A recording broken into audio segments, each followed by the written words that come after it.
should not be laughed at, because things as we see them, it's not too pretty a picture, but we want to get to the bottom of it. The words that Dr. Miskela, who is the Deputy Secretary General of the KMPDU, was with us last week on Friday, the words that he spoke kind of stuck in my mind, and I love the way his delivery of an issue is laced with humor, but the seriousness of it cannot be ignored. True. If you're not talking about the health of the nation, over whom you will govern, over those that you will educate, those that you will keep secure, those that you will feed, then we have a problem. And how much they're going to then spend on it.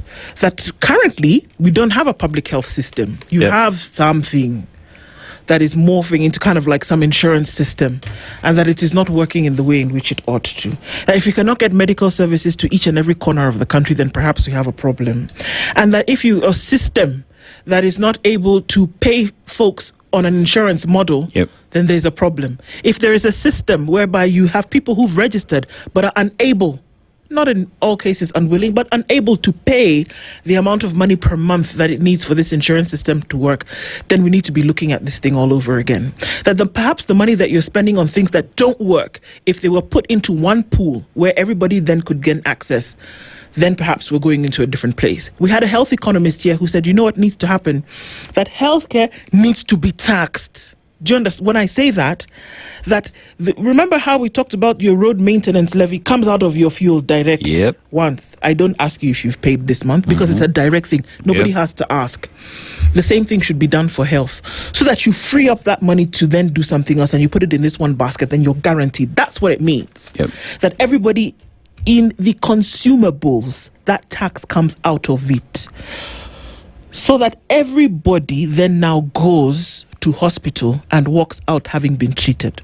Capish? Capish. All right.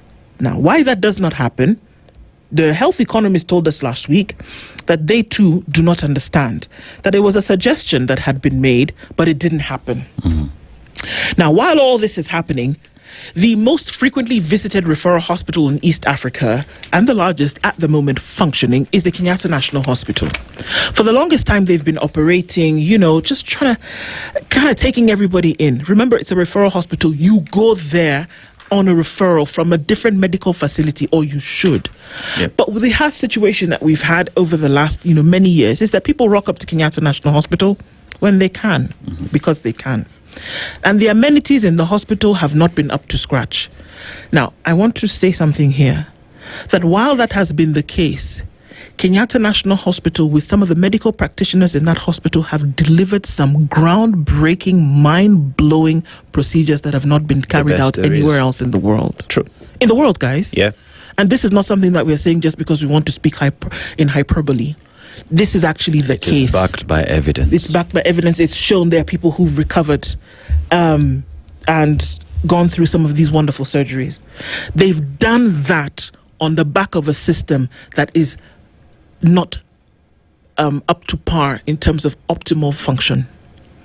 Now, put that aside. There has been an increase in the prices of medical services that have already been too expensive for a lot of people. True. This is not, do you blame KNH for raising the prices? No. This is a question of how are people going to afford it when right now you cannot put in your SHA membership for free healthcare at the moment. So when dialysis goes from 9,000, which was the rate, to twice to 25,000, then we're going to have to ask questions. When an endoscopy that used to cost 9,600 shillings is now 18,000 or 21,000 shillings, then you're going to have to ask a question. And these are tests which are, number one, preventative in nature, or we want to find out what's going on, or they're diagnostic in nature. If you want to find out what's going on the inside, it's necessary for you to have a test like this.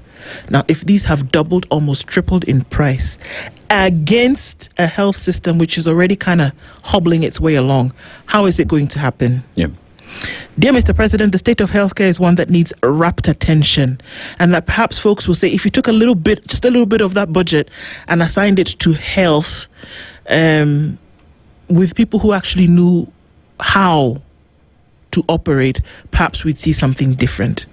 But your people want to talk to you today. They want to tell you how they have operated when they have gone to hospital in the last 3 months. We're taking, guys, the last 3 months of the most recently completed financial year in Kenya. How's it been for you when you've gone to hospital? Is everything okay? If you have, that's fine too. But if you've been faced with an issue, let us know. Don't tell us Sha is not working. Tell us what you experienced, have actually experienced, and then maybe we can open up this conversation a little bit more. And you'll talk to us this morning